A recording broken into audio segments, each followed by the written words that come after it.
안녕하세요. 헬로우 코리안입니다. 이번 시간은 한국어 문법 7번째 시간으로 을, 르에 대해 배우도록 하겠습니다. 스칼렛은 어떤 음식을 좋아해요? 저는 김밥을 좋아해요. 을, 르는 명사 뒤에 사용하며 문장 안에서 목적어를 나타냅니다.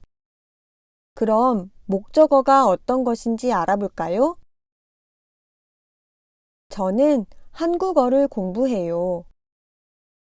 이 문장에서 공부해요. 누가 해요? 나에 해당하는 저는이 해요. 그럼 공부해요. 무엇을 공부해요? 한국어를 공부해요. 무엇을에 해당하는 한국어를이 목적어입니다.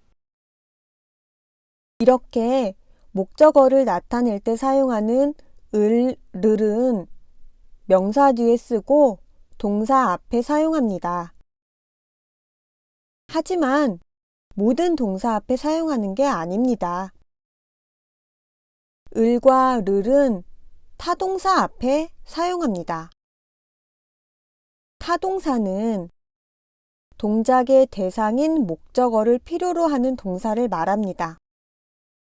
그럼 예문을 통해 을과 르를 어떻게 사용하는지 알아보고 을과 르이 어떤 동사와 함께 사용되는지 알아보겠습니다.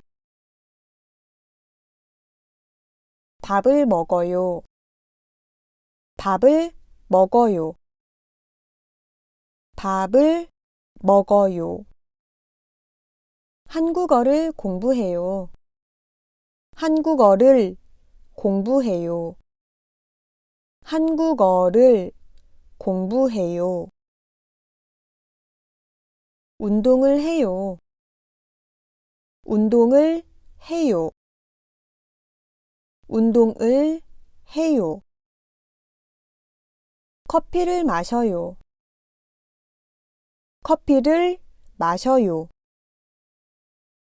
커피를 마셔요. 신문을 읽어요. 신문을 읽어요. 신문을 읽어요. 친구를 만나요. 친구를 만나요. 친구를 만나요. 수영을 배워요. 수영을 배워요. 수영을 배워요. 컴퓨터를 배워요. 컴퓨터를 배워요. 컴퓨터를 배워요. 이 예문들을 잘 보세요. 제가 을과 르를 서로 다른 색으로 구분해 두었습니다. 그럼 을과 르를 언제 사용하는지 볼까요? 저는 김밥을 좋아해요. 이 문장에서 명사인 김밥에는 받침이 있습니다. 이때 을을 사용합니다. 저는 바나나를 좋아해요. 이 문장에서 명사인 바나나에는 받침이 없습니다. 이때 르를 사용합니다. 이제까지 배웠던 것을 연습해 보겠습니다. 제 이름은 스칼렛이에요. 저는 영국 사람이에요. 이제 문제입니다. 저는 BTS 좋아해요. 빈칸에 알맞은 말은 무엇일까요? BTS는 받침이 없으니까 르를 사용하면 됩니다. 저는 BTS를 좋아해요. 저는 벨라예요. 저는 태국 사람이에요. 문제입니다. 저는 한국 음악 좋아해요. 빈칸에 알맞은 말은 무엇일까요?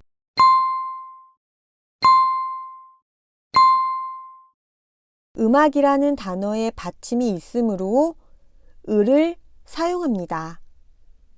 저는 한국 음악을 좋아해요. 무엇을 사요? 안경 사요. 빈칸에 무엇이 들어갈까요?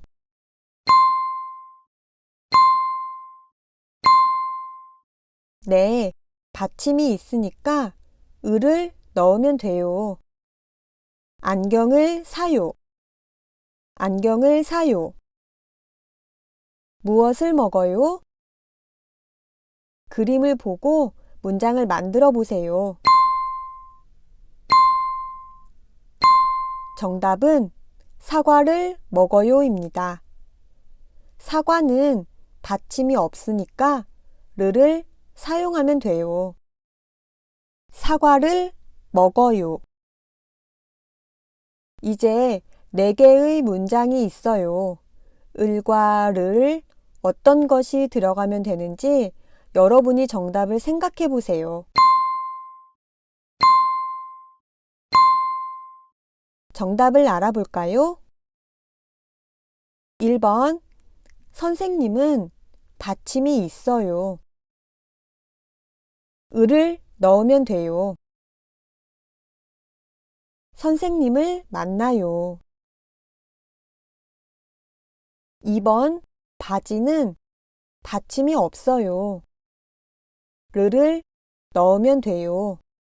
바지를 사요. 3번, 노래도 받침이 없어요. 그래서 르를 넣으면 돼요. 노래를 불러요. 4번, 신문은 받침이 있어요. 을을 넣으면 돼요. 신문을 봐요. 오늘 배운 을, 르에 대해 정리해 보도록 하겠습니다.